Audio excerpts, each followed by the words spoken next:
Hola, buenas tardes, colegas, amigos de QHC México, de Grupo Seguridad y Higiene. Sean bienvenidos a nuestro programa de entrevista 2021. El día de hoy tengo bien grato presentarles la ponencia titulada Beneficios de análisis de riesgo ambientales, entrevistando a Xochipilli Colectivo Sustentable, impartido, por la bióloga Nonancy Ibarra Morales, egresada de la Universidad Veracruzana. La bióloga Nonancy ha realizado y publicado diversas representativos sobre pastos marinos en los sacrificios, Parque Nacional del Sistema Arrecifal Veracruzano. Del 2006 al 2018 laboró en diferentes empresas de consultorías, entre ellas Buró Veritas, para los diferentes sectores de la industria de gas y petróleo, realizando gestiones y evaluaciones ambientales como evaluación del impacto ambiental, monitoreo socioambientales, seguimiento al cumplimiento de la legislación, identificación, entre otros puntos, y actualmente funge como coordinadora del programa Monitoreo Social para el Parque Nacional Arrecifal Veracruzano, y en 2017 cofundó Xochipilli Colectivo Sustentable, donde se desempeña como gerente de proyectos. Por lo tanto, es un placer, estimada bióloga Nonancy. Adelante, vamos a empezar el día de hoy. Le doy la palabra a la instructora Mercedes. Buenas tardes. Hola, buenas tardes, ingeniero Jacobo. Buenas tardes, bióloga Nonancy. Un gusto enorme tenerla en este programa de entrevistas 2021 para QHC México. Y bueno, me gustaría iniciar, ahorita que el ingeniero tuvo a bien darnos su reseña curricular, nos mencionaba que es cofundadora de este grupo colectivo sustentable Xochipilli. Y empecemos por ahí. ¿Nos puede decir qué quiere decir Xochipilli? Sí, creo que sí. Voy a compartir una presentación un poquito para que sea más visual. Por supuesto. Adelante.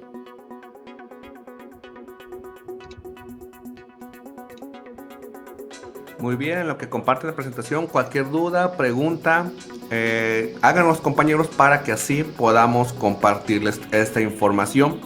Y en este caso vamos a tener una ponencia bastante, llamativa e interesante para todo lo que es el área ambiental. Muy bien, ahí ya se está visualizando en estos momentos. Listo. Muy bien, bueno, la plática es referente a beneficios del análisis de riesgo ambiental. No es muy común que las personas, las industrias en general sepan qué trámites tienen que hacer con respecto a materia ambiental. Entonces, bueno, me preguntas, ¿qué es Xochipilli? Colectivo Sustentable es una empresa 100% mexicana. Fue constituida en el 2017 por el biólogo Héctor Hernández y una servidora. Esta se encuentra establecida en el estado de Veracruz, específicamente en la ciudad de Jalapa, Veracruz.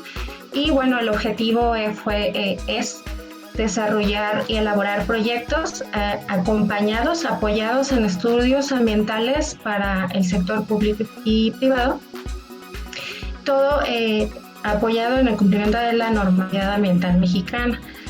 Xochipilli, el nombre inicial, bueno, cuando iniciamos este proyecto estaba enfocado principalmente a lo que era naturación urbana, es decir, huertos, azoteas verdes, huertos verticales, techos verdes, etcétera, ¿no?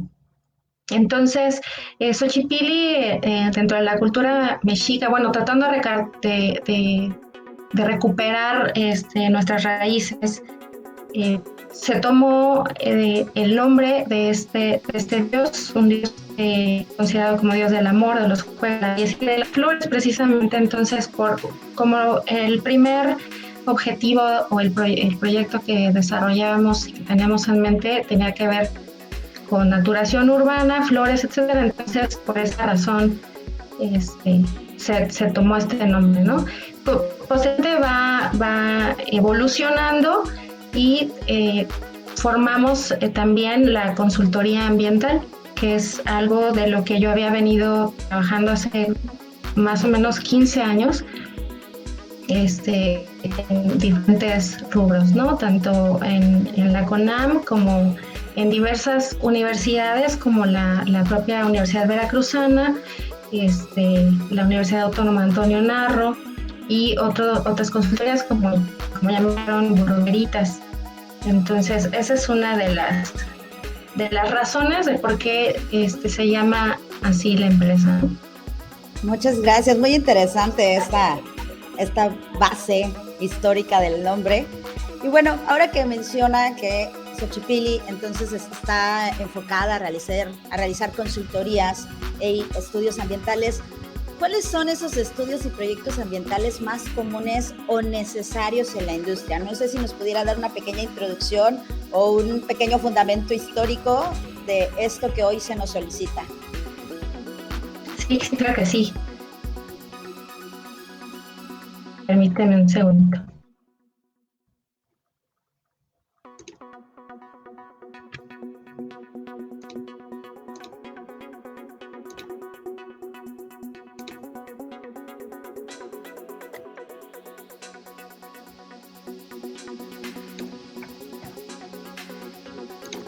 Un segundo, ¿eh?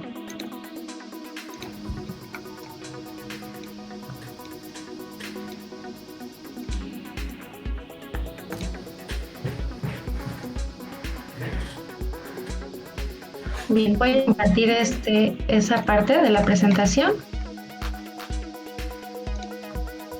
¿Gusta que le apoyemos compartiendo la presentación? Ya la tengo acá. Ok. Muy bien, gracias.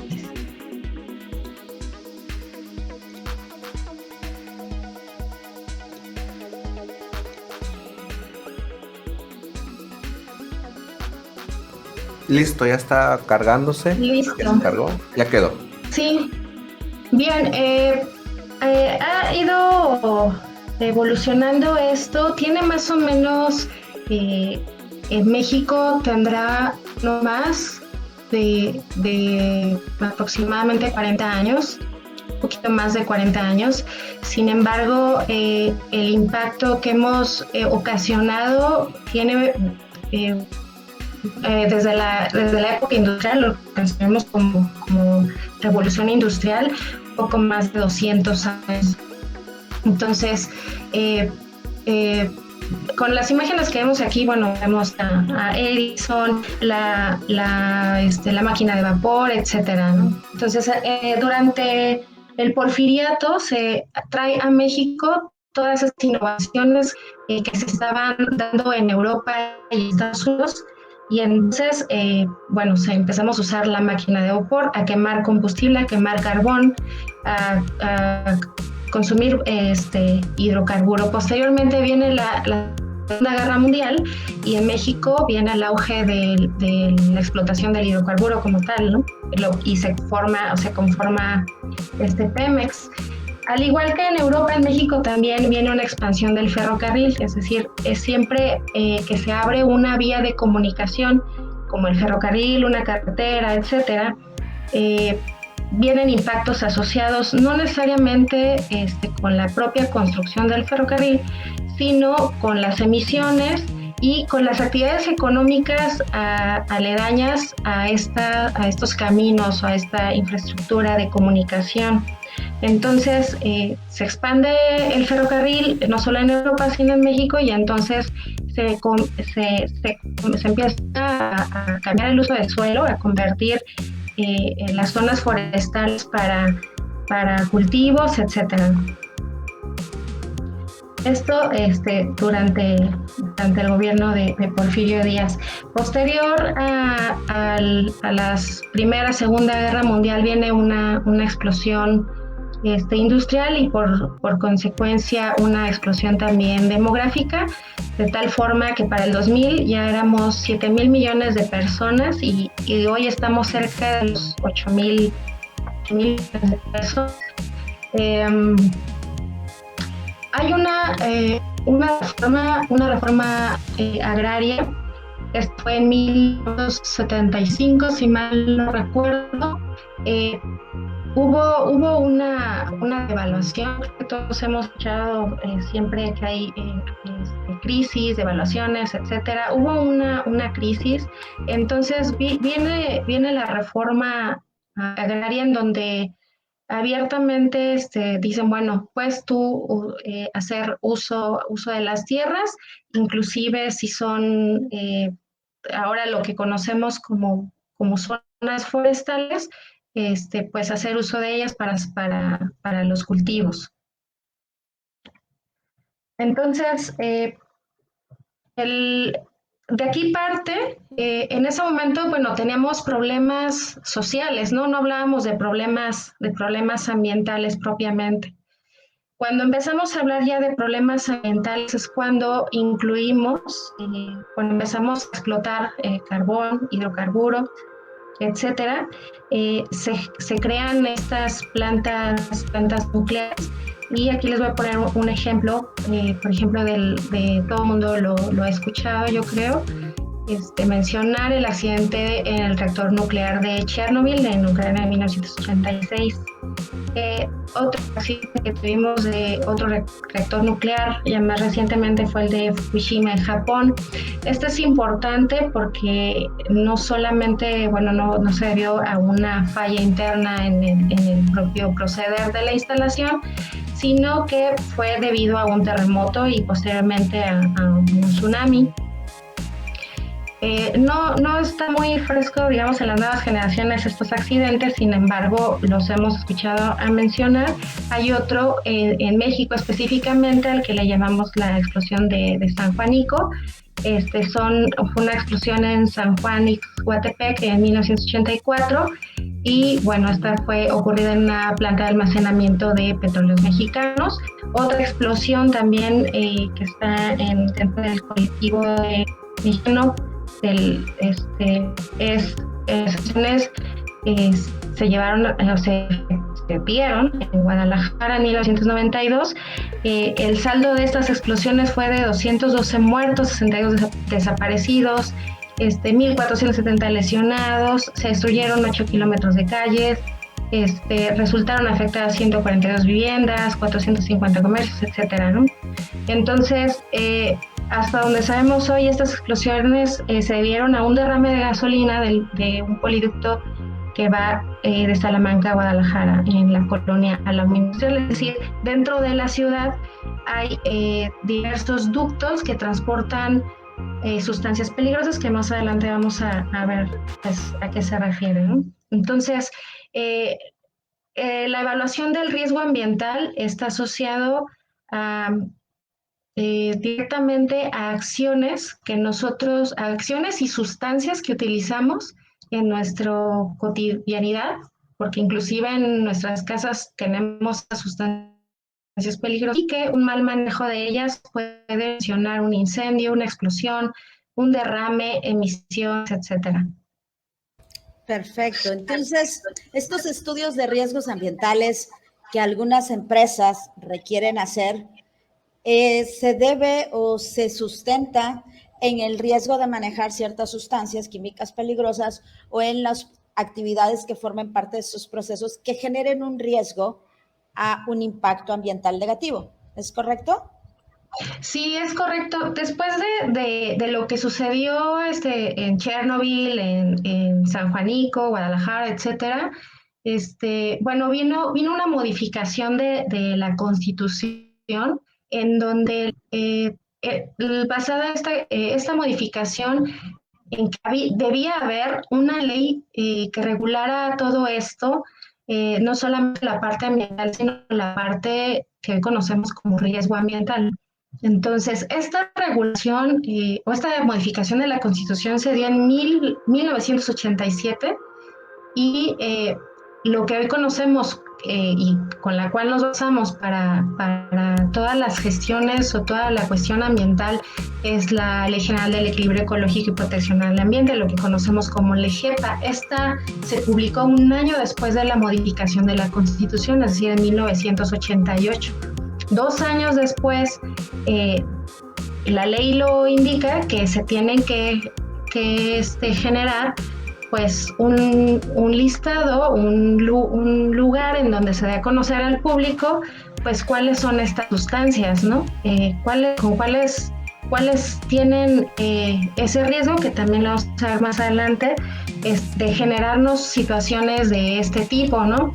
Entonces, entre 1990 y 1992 salen estos listados. Entonces ahí dice, bueno, a ver, si tú como empresa, dentro de tu proceso, tienes estas sustancias que tienen una característica de peligrosidad, lo vamos a ver, aquí lo tenemos, que tiene una característica de peligrosidad, es decir, ¿cuáles son esas características de peligrosidad? Que esas sustancias sean inflamables, que sean corrosivas, que sean reactivas, reaccionen con otras sustancias, inclusive con el agua, que sean tóxicas, explosivas o que biológicos infecciosos. ¿Cuáles son los biológicos infecciosos? Pues todo lo que se genera en el hospital, todos, pero básicamente son estas, ¿no? Que sean corrosivas, reactivas, explosivas, tóxicas o inflamables. Si las sustancias que nosotros tenemos en nuestra industria, en nuestra casa, en nuestro negocio, en nuestra empresa, tienen una de estas, las sustancias que tenemos tienen una característica de este tipo, forzosamente hay que elaborar un estudio para saber si estas sustancias al liberarse al ambiente nos van a ocasionar un riesgo de contaminación, ya sea de contaminación al agua, al suelo, al aire. Entonces, ¿qué es un estudio de riesgo ambiental?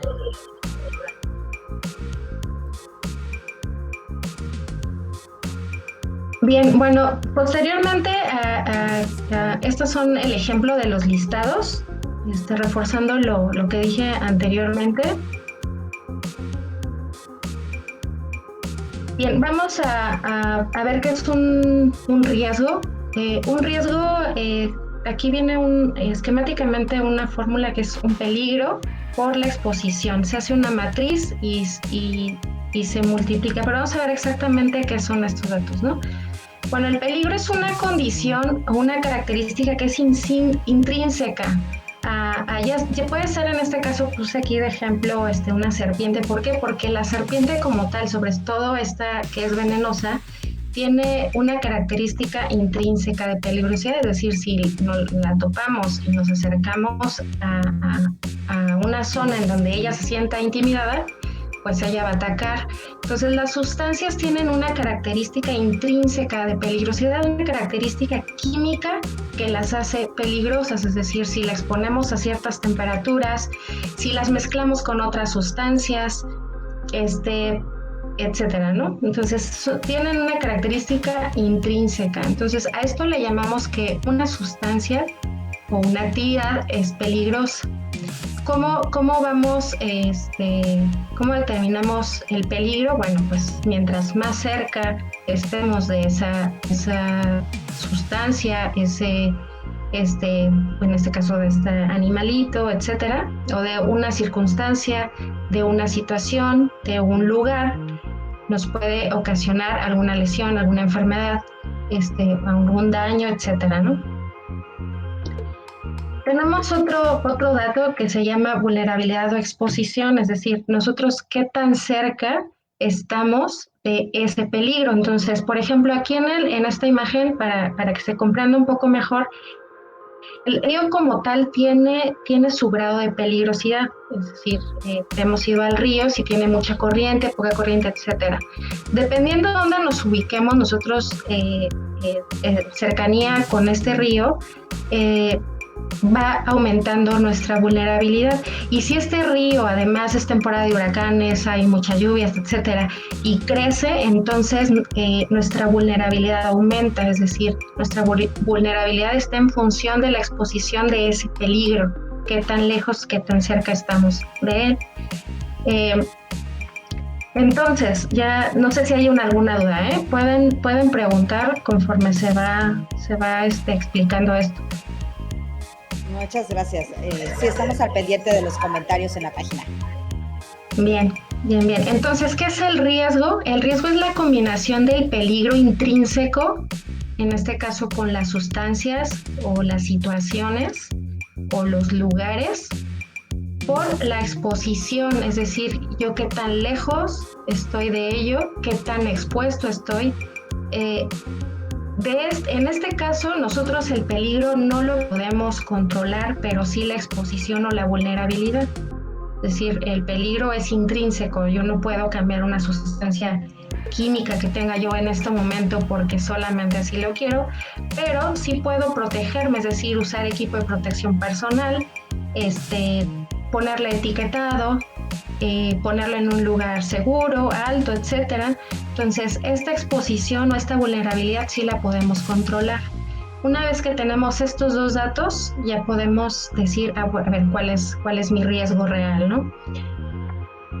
En ese sentido, el concepto de riesgo ambiental, pues es cuáles son las probabilidades de que yo ocasione por mis actividades un daño al ambiente en este caso, ¿no? Puede ser, tenemos diferentes tipos de riesgos. Tenemos riesgos naturales, que son los asociados directamente a cuestiones como geológicas, hidrológicas.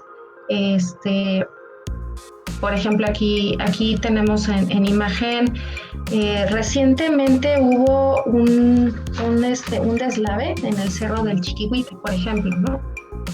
Entonces, este es un riesgo geológico que se acrecentó primero por la ubicación, donde se ubicaban todas estas casas, tenían un riesgo geológico, y además hubo un sismo y además estuvo lloviendo mucho, entonces se le agregaron ahí, se le sumaron los riesgos y entonces el cerro se desgajó, ¿no? Entonces a esto le llamamos riesgos naturales. Y entonces, tenemos los riesgos... ¿Sí? Perdón la interrupción. Si uno de nuestros colegas trabaja en el sector construcción y esa actividad se está realizando en algún área vulnerable, ¿debe de realizarse un estudio de riesgo ambiental? Sí, claro que sí. Estos estudios de riesgo ambiental están apoyados, no solamente los hace un biólogo, están apoyados con geólogos, geofísicos, hay forestales, ingenieros forestales, incluso también si se tratase a lo mejor de una zona arqueológica, también de arqueólogos. Entonces, es importante, no importando la zona, a lo mejor damos por hecho que está todo bien. Sin embargo, los conocimientos de este equipo multidisciplinario nos permite determinar si efectivamente el riesgo es bajo o es alto, y entonces a través de este estudio de riesgo proponer qué medidas se van a aplicar o implementar para minimizar o administrar estos riesgos. Y en su experiencia, ¿cuáles serían pues las mayores dificultades al estar realizando un estudio de este tipo? Bien, dificultades como tal, pudiera ser en este caso a lo mejor el terreno, es decir, porque se tiene que ir directamente al sitio, pero realmente el estudio de riesgo ambiental, una vez teniendo los conocimientos y apoyado con este equipo que te comentaba, este equipo multidisciplinario, no es muy complicado, porque realmente necesitamos de la experiencia de varias personas y todo el mundo aporta a estos estudios. Sí se lleva ese tiempo, sí se tiene un tiempo de elaboración, es decir, no es algo que se hace rápido, se lleva aproximadamente 40 días, un poco, porque sí hay que hacer una revisión, visitas, etcétera, ¿no? Hay que visualizar cuando una instalación no es construida, es nueva, hay que hacer una revisión histórica, bibliográfica y prever con base a accidentes previos qué pudiera pasar dependiendo qué proceso, ¿no? Entonces estos estudios también es importante mencionar que se van actualizando. En el caso del sector de hidrocarburos deben actualizarse al menos cada 5 años.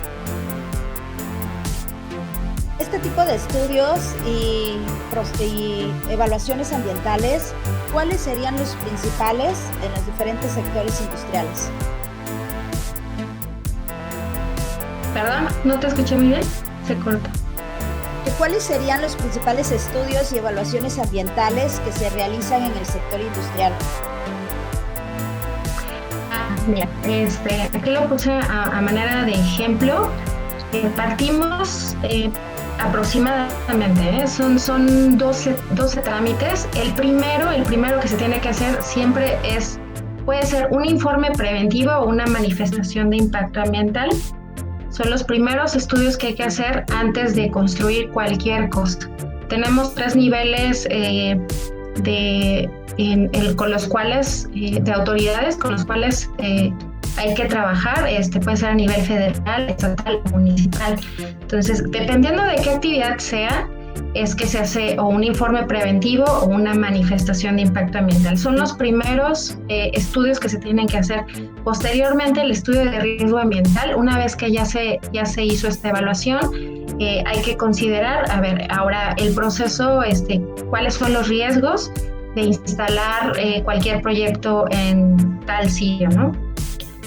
Posteriormente se tiene que hacer el programa de prevención de accidentes, es decir, una vez que identificaste cuáles son tus riesgos, pues tienes que hacer un programa para prevenir esos riesgos o administrar esos riesgos. En el caso del sector hidrocarburos, se tiene que elaborar un análisis de riesgo del sector hidrocarburos. Esto es en la etapa de operación y está enfocado no solamente al aspecto ambiental, sino también, digamos, al proceso, ¿no? ¿Cuáles son los riesgos del proceso? En el estudio de riesgo ambiental está enfocado a los riesgos ambientales y riesgos a la población. Y el estudio de riesgo del sector hidrocarburos está enfocado al estudio, a los riesgos ambientales, riesgos a la población, riesgos al proceso, riesgos económicos.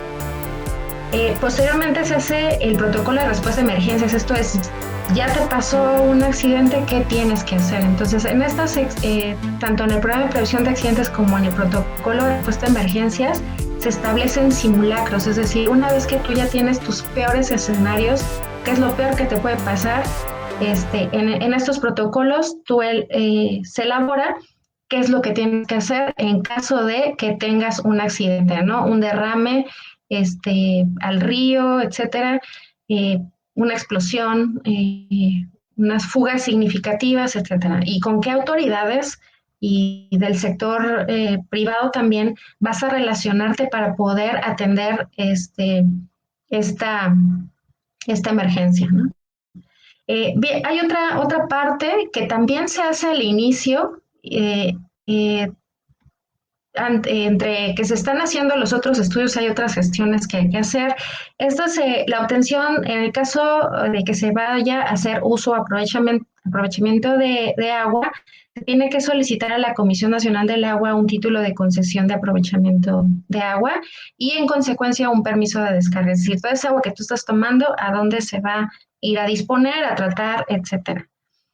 En el caso del sector hidrocarburos, se está viendo un sistema de organización de seguridad industrial, seguridad operativa y protección al ambiente. Lo conocemos también como un sistema de gestión ambiental, y básicamente es identificar los riesgos. Una vez que tienes identificados tus riesgos, cuáles son los requisitos legales que le aplican, qué programas van a hacer para atender estos riesgos que identificaste, cuánto dinero vas a invertir en ello, quiénes van a ser los responsables, etcétera, ¿no? Viene una serie de requisitos como para implementarlo. Posteriormente hay que hacer residuos, es decir, por todas nuestras actividades que nosotros hacemos se generan residuos. Entonces hay que verificar primero qué tipo de residuos son estos, si son de manejo especial, peligrosos, sólidos urbanos, y elaborar sus planes de manejo. Y posteriormente, ya que tenemos todo esto, la propia Semarnat da algo que se llama licencia ambiental única, es decir, lo que ellos quieren saber es tus contaminantes, hacia dónde se van a ir, ¿no?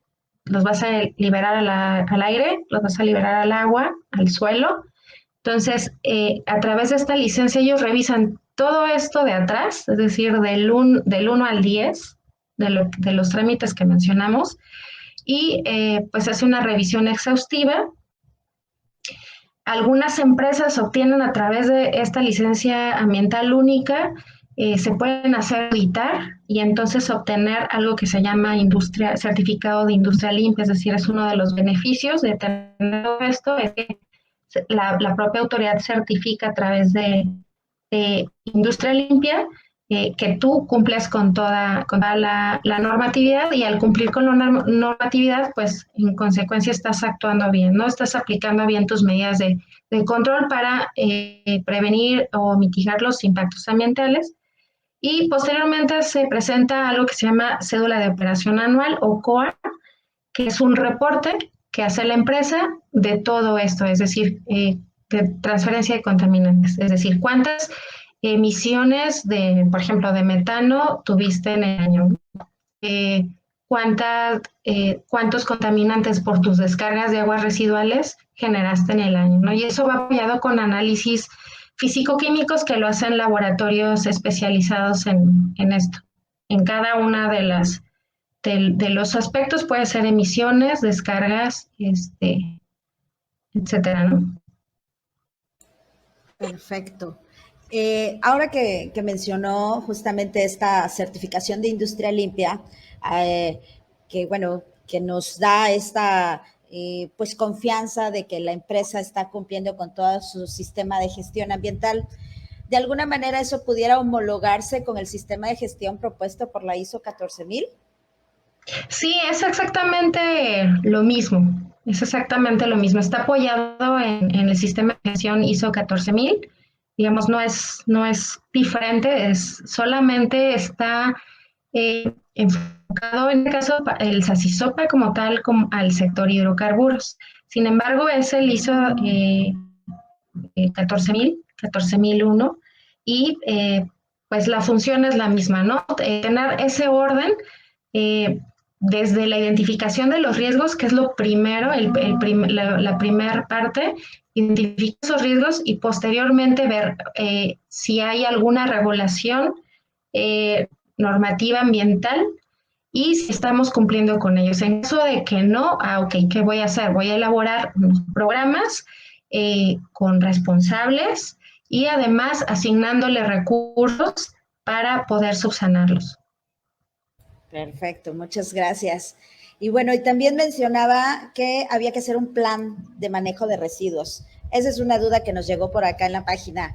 ¿El plan de manejo de residuos, todas las empresas tienen que realizarlo? Sí, todas las empresas, sí, nosotros mismos en nuestra casa tenemos que hacer nuestro propio plan de manejo de residuos. No lo hacemos porque estamos en esa fase, ¿no? Pero todas las empresas deben realizarlo. Ok, y bueno, y retomando también lo que nos comentaba acerca de todos estos análisis y evaluaciones, nos mencionaba las salvaguardas. ¿Nos pudiera mencionar algunas de las salvaguardas que se pueden diseñar después de su identificación? Ok, bien. Y bueno, la primera salvaguarda es tener las autorizaciones ambientales. ¿Por qué? Porque para obtener las autorizaciones ambientales, como en el caso del estudio de riesgo o en el caso del impacto ambiental, nosotros tuvimos que haber identificado cuáles son estos riesgos, es decir, en qué punto de nuestro proceso o de nuestra instalación, de nuestro proyecto, de nuestra industria, pudiéramos ocasionar contaminación al agua, al suelo, al aire. Entonces, una vez que hacemos esto y solicitamos la evaluación de la autoridad, ellos nos resuelven, nos responden si autorizan o no el proyecto a través de autorización ambientales. Entonces, esto ya lo tenemos nosotros previamente analizado como empresa y ya sabemos dónde están nuestros riesgos. Posteriormente, bueno, tenemos que implementar programas de uso racional del agua y tratamiento del agua, el manejo integral de residuos, como ya mencionábamos, las políticas de ahorro de energía. En el caso de algunas industrias que requieran o que tienen maquinaria, también se necesitan los análisis de integridad mecánica, implementación de procedimientos, porque en el caso los riesgos también están asociados a algo que nosotros desconocemos sobre cómo funciona, cómo manejarlo, etcétera. Entonces hay que implementar procedimientos. Realizar los mantenimientos preventivos y predictivos es muy importante, tener estos programas y además efectuarlos, es lo más efectivo. La capacitación precisamente en los procedimientos, sobre todo los procedimientos críticos. ¿Qué son los procedimientos críticos? Aquellos que van a ocasionar la muerte del personal, que van a ocasionar un daño ambiental o que van a ocasionar un daño a la población, a su medio de subsistencia, etc. También es importante hacer los recorridos, supervisión o celajes, es decir, estar constantemente haciendo estas supervisiones y estarlo anotando y reportando. Hay empresas o departamentos en donde les molesta que les estén diciendo constantemente qué es lo que está mal, ¿no? Pero realmente hay que tomarlo por el lado me están avisando que esto tiene corrosión, me están avisando que me falta este documento, entonces hay que subsanarlo. Y tener la protección de equipos y materiales sujetos a normas, es decir, no hacer cosas también hechizas, es que los materiales que estemos utilizando sean de acuerdo a la norma.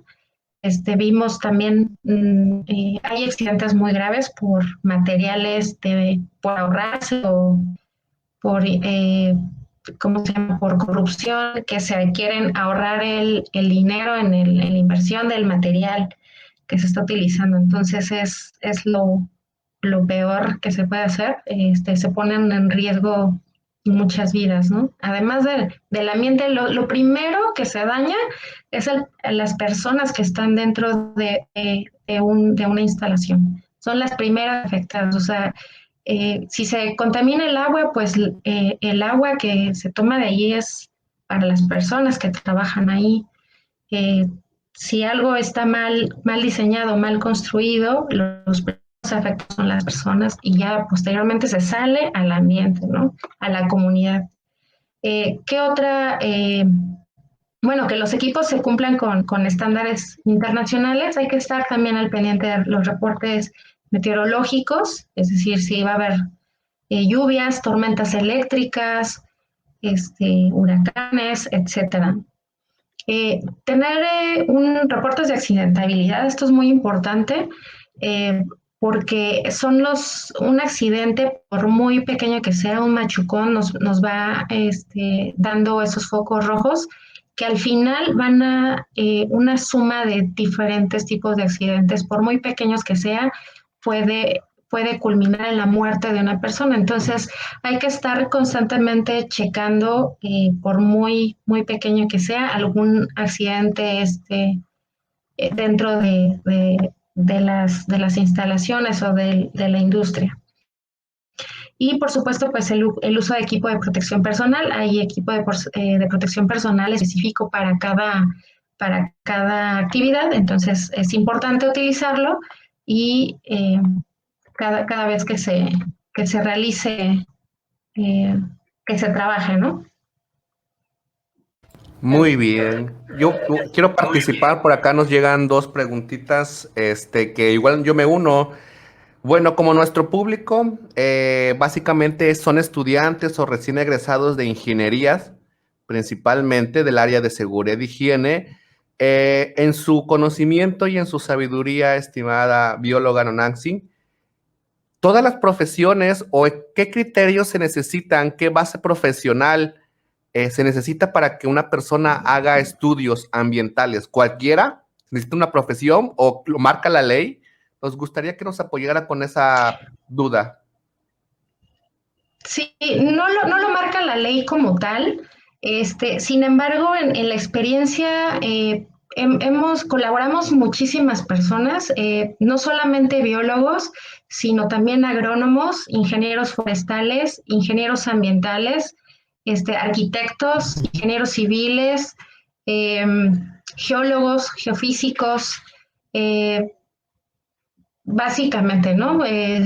Dentro de esas ramas todavía hay varias especialidades y no es por, digamos, querer acotar, pero incluso historiadores, ¿no? También echamos mucha mano de historia, antropólogos, arqueólogos. Entonces, es un grupo multidisciplinario el que participa en cada estudio. Cada estudio es muy particular y requiere diferentes, pues, ¿cómo llamarle? Actitudes, conocimientos sobre cada cosa, ¿no? A lo mejor habrá un especialista en agua, porque el proyecto tiene que ver en un cuerpo de agua marino.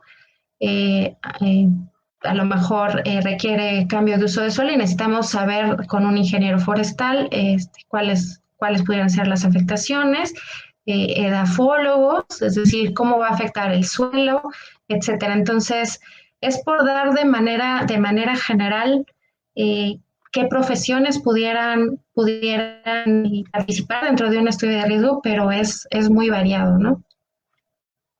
Muy bien, excelente. Digo, porque de igual manera en este semestre se han vinculado bastantes, hoy más que nunca, bastantes posgrados en el área de ambiental. Tenemos, por ejemplo, el Instituto Tecnológico de Boca del Río, que oferta una maestría, en este caso, la Universidad Veracruzana en Jalapa, que oferta una especialidad. Y bueno, es necesario que todos, como usted lo indicó, bióloga, sea un grupo multidisciplinario. Muy bien. Aquí tengo otra pregunta, muy, ahora sí que duro y Sí. directo. En otras diapositivas nos habló sobre los requisitos de nuestra legislación, pero ahora si nos pudiera dar alguna, ahora sí que alguna pequeña pista, eh, ¿cuál es el costo de no cumplir con ellos? ¿Es caro? ¿Es barato? ¿Sale más caldo el caldo que las albóndigas? Siempre es algo que luego nos preguntan o muchos empresarios se escudan. No lo hago y mejor pago la multa, pero bueno, en su experiencia la escuchamos. Sí, sí, claro. Justamente viene la diapositiva que se ya tiene que ver con las sanciones. Les puse lo que viene en la Ley General del Equilibrio Ecológico y Protección al Ambiente. Varía dependiendo si la sanción la aplica la federación, el estado o el municipio, pero en general la Semarnat, a través de la Procuraduría Federal de Protección al Ambiente, que es la Profepa, llega y hace una inspección. Estas inspecciones no pueden llegar así tampoco, ¿no? Tiene que haber una denuncia, es decir, se persiguen por lo que llamamos por querella, es decir, el propietario o un vecino se fue a quejar y entonces la Profepa con esa denuncia acude al sitio. Eh, lo primero que va a pedir son la autorización en materia de impacto ambiental, es decir, ok, tu autorización, en este ejemplo, por ejemplo, de la imagen, ya empezaron la construcción, es decir, ya se ven algunos movimientos ahí de material, campers, etcétera. Entonces ellos lo primero que hacen es llegar a ver tu estudio de impacto ambiental. Ok, no lo tienes, pues en tanto esto no se resuelve, pues primero te clausuro. Puede ser una clausura temporal o permanente, ¿no? Dependiendo del grado de afectación. Es lo primero. De ahí, dependiendo la evaluación que la propia Profepa haga, pueden ir las sanciones desde 1 a 9 años de prisión.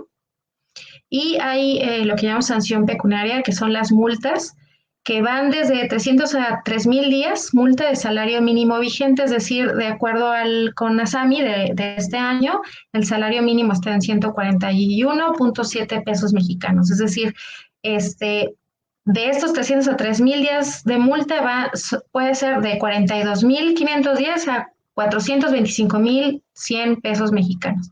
Ahora, por no hacer las gestiones, esto es de acuerdo al Código Penal Federal. Ahora, en la LEGEPA, son todavía un poquito más fuertes en cuestión de las sanciones. Es decir, las sanciones van desde 4,251,000 pesos, esto habiendo hecho el cálculo con el salario mínimo, hasta 7,085,000 pesos mexicanos. Entonces, realmente, aparentemente se ahorran, pero realmente cuando ya vienen las sanciones, una clausura y aparte paga la sanción, y si es muy grave la situación, alguien puede ir detenido.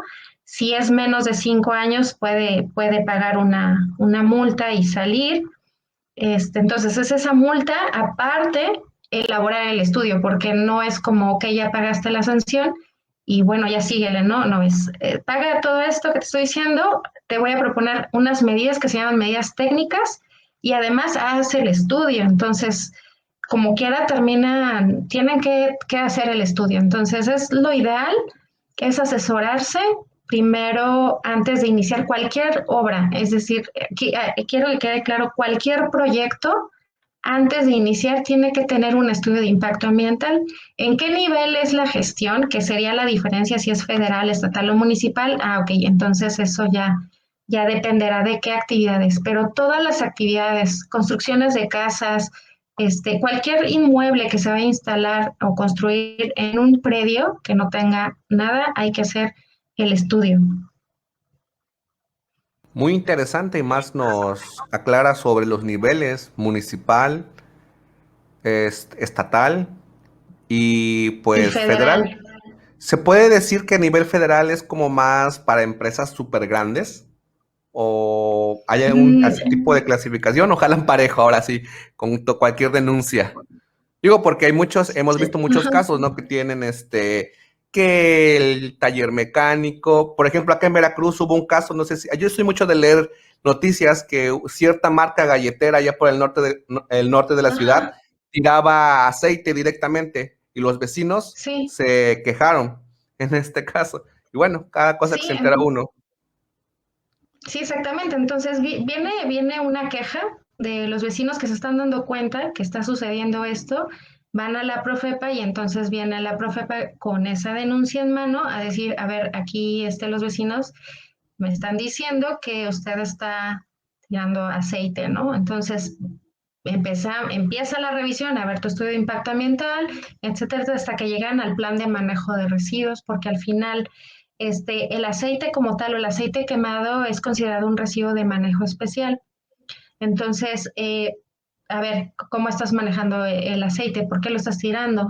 ¿Qué está pasando? ¿No? Entonces, corroboran la denuncia y entonces clausuran, en tanto resuelven, ¿no? Entonces, primero es cerrar, así dejas de hacer lo que estás haciendo y ahora vamos a ver qué, de acuerdo a la ley, qué es lo que sigue, ¿no?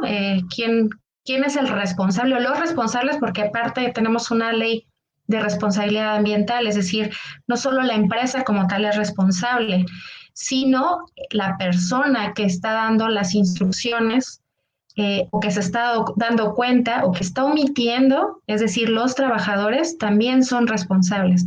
Anteriormente decían, bueno, la empresa y sus abogados que se entiendan, ¿no? Pero ahora uno como trabajador, si uno está dando una instrucción a alguien de abre esa llave y que se vaya el aceite al río, al terreno, etcétera, ya implica que tiene una responsabilidad y entonces no solamente sobre la empresa, sino las personas o los trabajadores que están ocasionando el daño en este caso. Muy importante lo que acaba de mencionar, bióloga. Entonces, si algún colega que nos está escuchando, él es el supervisor en seguridad industrial y protección ambiental en su empresa, debería entonces de dar mucha atención al manejo de residuos peligrosos si está dentro de sus funciones, porque pudiese ser el acusado si sucede algún incidente ambiental. Sí, claro que sí. No solamente puede ser el residente de obra, la persona que está como de seguridad, salud o protección ambiental, a veces tienen los tres cargos en uno solo, ¿no?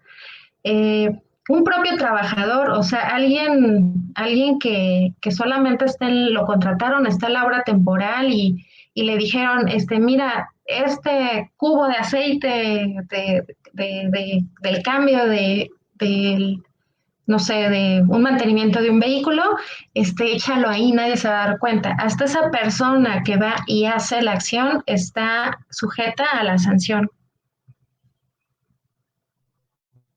Entonces viene como en cadena de mando desde arriba. Muy bien, interesante. Ahora sí que, como decía el dicho, tanto es culpable el que... El Hay que un dicho mata por la El ahí. que vaca como mata el que la le agarra vaca la como el que pata. le Ajá, agarra la pata. anda. Así Sí. es. Muy interesante. Y aquí tenemos otra pregunta. Bueno, no sé si esté dentro de su conocimiento esta pregunta. La voy a leer. Nos dice por acá Francisco Cuellar, creo que lo puse en pantalla. Si se tiene un terreno baldío y se quiere comenzar una explotación de agricultura, ¿se requiere hacer un estudio de impacto ambiental? Supongo que algún tipo de explotación, no sé, Francisco, personal, industrial, no sé, pero bueno, no sé Si si nos se tiene, pueda... a ver, otra vez, por favor, si se tiene un terreno, el terreno ya es de Baldío, uso agrícola, ajá, baldío. ajá, y se quiere transformar de baldío a explotación agrícola. ¿Se Sí, requiere algún estudio o permiso ambiental? sí, en todos los casos se requiere un estudio o un permiso. Cuando, cuando no es un, por ejemplo, en el caso, no es una industria como tal, va a ser a sembrar. Hay algo que se llama informe preventivo, es decir, no es una manifestación de impacto ambiental, sin embargo, sí es una pequeña evaluación sobre la actividad como tal, ¿no? Porque va a requerir un cambio de uso de suelo. Entonces, a nivel municipal, es decir, le van a requerir ciertos estudios.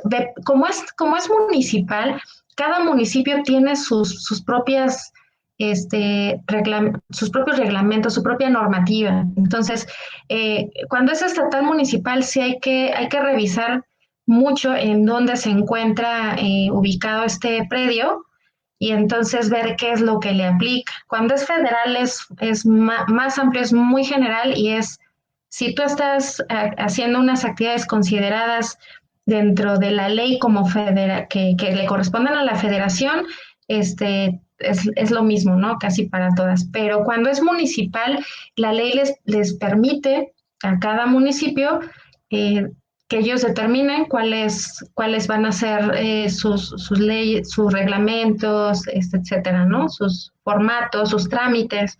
Entonces, cuando es de ese tipo, hay que ir muy específicamente a revisar en el lugar donde se encuentra cuál es la normatividad y los trámites que ya sea el municipio o el estado están solicitando. Muy bien, pues listo, Francisco, ya tenemos respondido tu duda. Adelante, Mercedes. Ok, una última duda. Y bueno, y esto es a tema personal. En experiencia en sobre seguridad industrial, la verdad es que es relativamente fácil encontrar la normatividad de seguridad industrial. La encontramos en el ASINOM, en la página del STPS, y está todo como concentrado, pero la legislación ambiental pudiese estar muy variada en diferentes organismos, ¿no? Entonces, alguna recomendación que pudiera darnos para poder consultar, conocer y obviamente aplicar, si es el caso, la legislación ambiental y evitarnos esas sanciones. Sí, bueno, principalmente es la ley GEPA, la Ley General del Equilibrio Ecológico y Protección al Ambiente. La googleamos, como dicen, y es la primera, la que nos rige, nos va a ir llevando hasta qué punto vamos a ir teniendo que hacer estos trámites o tipos de estudios. Entonces, lo primero es revisar en esta ley nuestro proyecto, nuestra infraestructura, nuestra industria, en dónde se ubica y de ahí ir hacia abajo. A nivel estatal, el Estado tiene sus propias páginas de Internet. En el municipio es un poquito más difícil, algunas lo tienen y otras no. La Cámara, en el Diario Oficial de la Federación, también es posible revisar cuáles son la normatividad que va saliendo, que va actualizándose y es básicamente donde consulto. Ok, muchas gracias. Y bueno, por último, ¿cuáles serían entonces los beneficios de realizar un estudio de riesgo ambiental? Y bien, ya para concluir, bueno, habiendo dicho todo lo anterior, Pues el estudio de riesgo ambiental, su finalidad es salvaguardar la integridad del medio ambiente y la población. Es decir, necesitamos conocer cuáles son los riesgos de nuestro proyecto desde que se ideó o se está ideando. Es decir, los proyectos generalmente cuando se llevan a cabo tienen 4 etapas. Se llama preparación del sitio, construcción, operación y mantenimiento y abandono. Entonces tenemos que evaluar los riesgos del proyecto en estas 4 etapas. ¿Para qué? Para elaborar los programas, para reducir los riesgos y también para elaborar los programas en caso de una emergencia. Es decir, ya se te presentó el riesgo, ¿qué voy a hacer? Preventivo y reactivo. También para reducir los costos por remediación, compensación, multas, mantenimientos, etcétera. Y finalmente, pues tener el cumplimiento normativo ambiental y obtención de certificación, es decir, al tener pues el cumplimiento normativo, veíamos también, evitamos que nos clausuren las obras, que nos multen, es decir, hacer problema más grande y obtener las certificaciones. Hay diversas certificaciones, está, como les comentaba, el de Industria Limpia, pero hay algunas otras certificaciones internacionales, como la certificación LED, y es la que tengo ahorita en la mano, pero hay diversas certificaciones. Esto hace Muy más bien. competitivo también los negocios, Ok, pues sí. muy bien. Bióloga, una pregunta por acá. Bueno, yo aquí, a mí me gustan mucho los sistemas de gestión, pero esta es una duda muy común que luego he visto en cualquier sistema de gestión de calidad, de seguridad y higiene, y ahora nos toca hablar sobre ambiental. Nos dice, ¿podríamos usar ISO 14001 como un complemento a la legislación, es decir, llevarla a la par, o solamente aplicar ISO 14001? ¿Con esto se cubren los requisitos? No, la ISO 14001 es complementaria. Es decir, primero tenemos que tener los requisitos y una vez que cumplimos con esos requisitos, ya implementamos un sistema de gestión de calidad. Si bien el sistema de gestión de calidad también nos va a arrojar cuáles son nuestros focos rojos, porque también se hace un análisis ahí de los riesgos y de los requisitos legales que nuestros proyectos requieren, pero es complementario. Así es, Saúl, como bien lo dijo la bióloga, en este caso recuerda que los sistemas de gestión, a menos que sea una norma técnica ISO, automotriz, de construcción, de calidad, siempre va a ser a nivel general, no sustituyen la legislación. Muy bien, pues bueno, ya aquí me marca que son 60 minutos, se pasaron súper rápidos. Vamos a cerrar. No sé si haya otra pregunta por ahí en el chat. Muy bien. Y bueno, híjoles, es todo un tema para dónde empezar. La verdad, el área ambiental es tan requerida, pero muy pocas veces se le da la prioridad que debería tener y las consecuencias pues las estamos viviendo, ¿no? Hoy a día, falta de agua, temperaturas elevadas.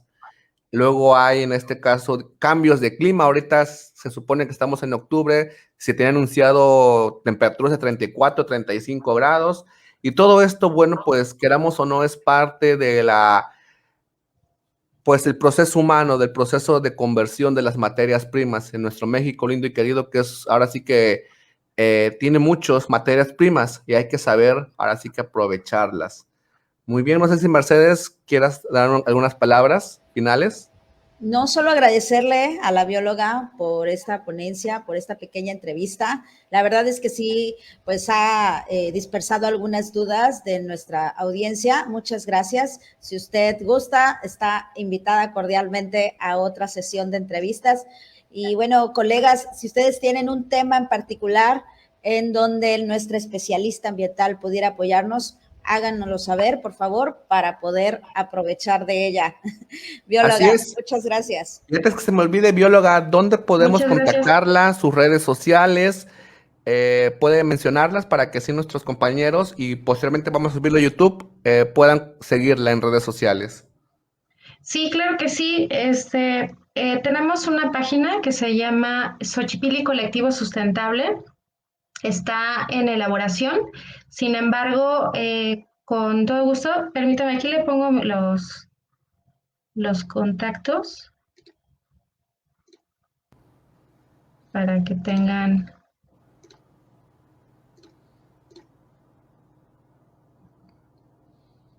Muy bien, ahí va. Un momentito. Bien. Ahí Sí, está. aquí somos un grupo muy grande, pero aquí estamos los dos que iniciamos este proyecto. Es el biólogo Héctor Hernández, es el director de la empresa. Aquí está su correo, su número telefónico. Actualmente estamos trabajando en la ciudad de Jalapa y Querétaro. Excelente, muy Entonces, bien, a estimado través público. de Querétaro, estamos atendiendo al Bajío en general. Entonces, Excelente, muy bien.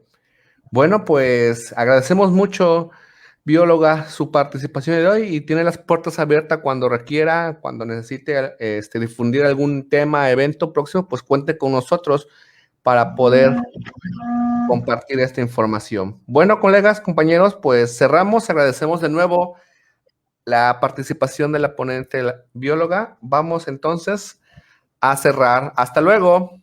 Nos Hasta vemos. muchas luego. gracias. Un Muchas saludo a gracias. todos. Muchas gracias. Quedará grabado y posiblemente se subirá